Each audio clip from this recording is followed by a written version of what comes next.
जंगल में बारिशों का मौसम शुरू होने वाला था। सभी पक्षी बारिशों के लिए अपने अपने घर को मजबूत करने का इंतजाम कर रहे थे। कालू कौवे और गोरी कौवी की नीली टंकियों की दुकान थी। कालू जी, किसी तरह जंगल में यह बात फैला दो कि टंकियों से बने घर बहुत मजबूत होते हैं। फिर देखना हमारी ये नीली नीली टंकियाँ कैसे बिकती हैं। हाँ गोरी, ये बात तो मेरे दिमाग में आई ही नहीं। वैसे बड़ी तेज हो तुम। पत्नी किसकी हूँ, तेज तो होंगी ना। फिर कालू कौवा जंगल में निकल जाता है। बड़े पेड़ पर तोता बैठा था। कालू कौवा तोते के पास जाता है।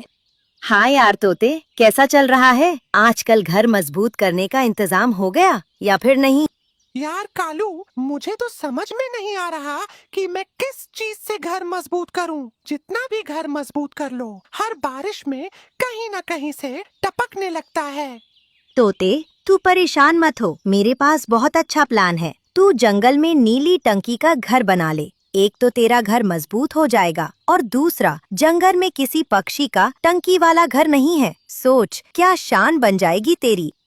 कालू, तू सच में मेरा बहुत अच्छा दोस्त है। मेरे दिमाग में यह ख्याल तो आया ही नहीं। मैं अभी जाकर नीली टंकी खरीदता हूँ। बल्कि याद आया, तेरी तो टंकी की दुकान है। मैं तुझसे टंकी ले सकता हूँ। चल, मैं तेरी दुकान पर जाता हूँ। ऐसा सोचकर तोता कालू कौवे की टंकी की दुकान पर पहुंच जाता है, जहां गोरी पहले से ही किसी पक्षी के इंतजार में बैठी थी।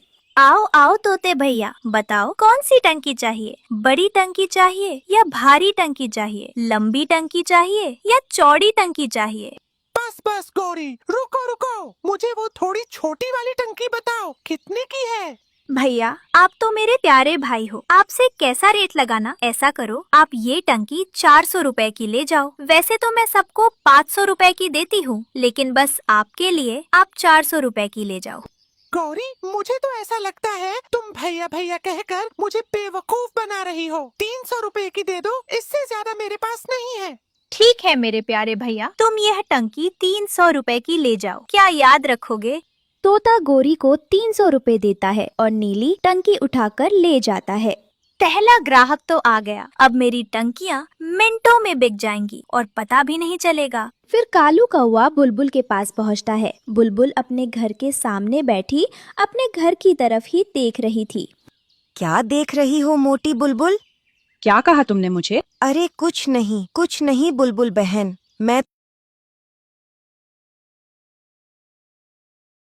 कालू भैया, मैं तो यही सोच रही हूँ कि घर को कैसे मजबूत बनाऊं।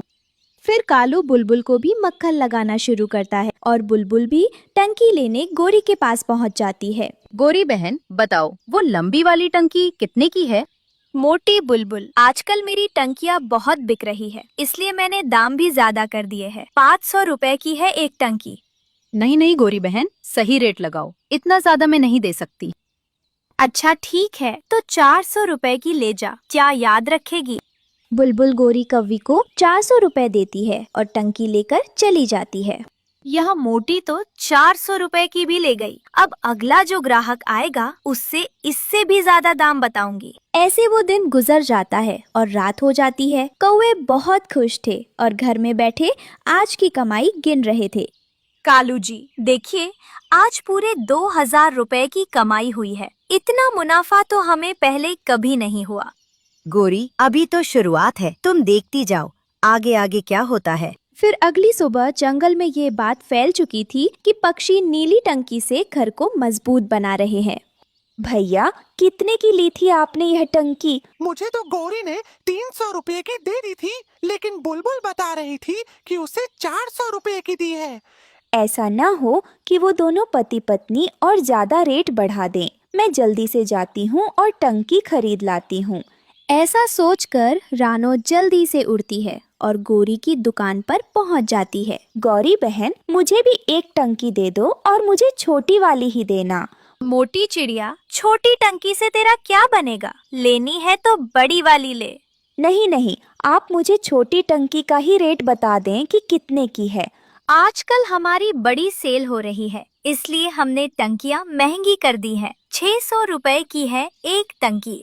गोरी बहन, इतना जुल्म मत करो। 400 रुपए की दे दो, इतने ही मेरे पास हैं। फिर रानो गोरी को पैसे देती है और टंकी लेकर चली जाती है। अब कौओं की दुकान पर सिर्फ 2 ही टंकियां बची थी। सुबह हो जाती है, दोनों जाकर अपनी दुकान खोलते हैं। ग्राहक आना शुरू हो जाते हैं। कौवे जल्दी जल्दी टंकियां बेचते हैं। दोनों टंकियां बिक जाती हैं। कौवे दुकान बंद करते हैं और घर आ जाते हैं। शाम हो गई थी। कौवे घर बैठे पैसे गिन रहे थे कि तेज बिजली गरजती है और बारिश शुरू हो जाती है। कौओं की टूटी छत से बारिश का पानी घर में आ रहा था और जगह जगह से घर टपकने लगता है। कालू, ये क्या, बारिशें तो शुरू हो गईं। अब हम क्या करें? घर भी मजबूत नहीं किया और दूसरे जंगल जाकर मजबूत घर भी नहीं खरीदा। दोनों पति पत्नी उछलने लगते हैं कि अब हम क्या करें। जल्दी चलो, रानो के पास चलते हैं। जल्दी चलो कालू, वरना ये छत तो हमारे सिर पर गिर जाएगी। अभी दोनों ऐसा ही सोच रहे थे कि छत टूटकर दोनों पर गिर जाती है और कौवे नीचे दब जाते हैं। दोनों मदद की पुकार लगाते हैं, लेकिन छत तो पूरी उन पर गिर चुकी थी। दोनों की आवाज भी नहीं निकल रही थी। दोनों बहुत पंख मारते हैं, लेकिन घर को अपने ऊपर से नहीं हटा पाते। प्यारे दोस्तों, कौओं ने पैसे का लालच किया और लालच का अंजाम तो हमेशा बुरा ही होता है। इसलिए कहते हैं कि लालच बुरी बला है। और प्यारे दोस्तों, इस कहानी को लाइक करें, अपने दोस्तों के साथ शेयर करें और चैनल को सब्सक्राइब करना बिल्कुल मत भूलना।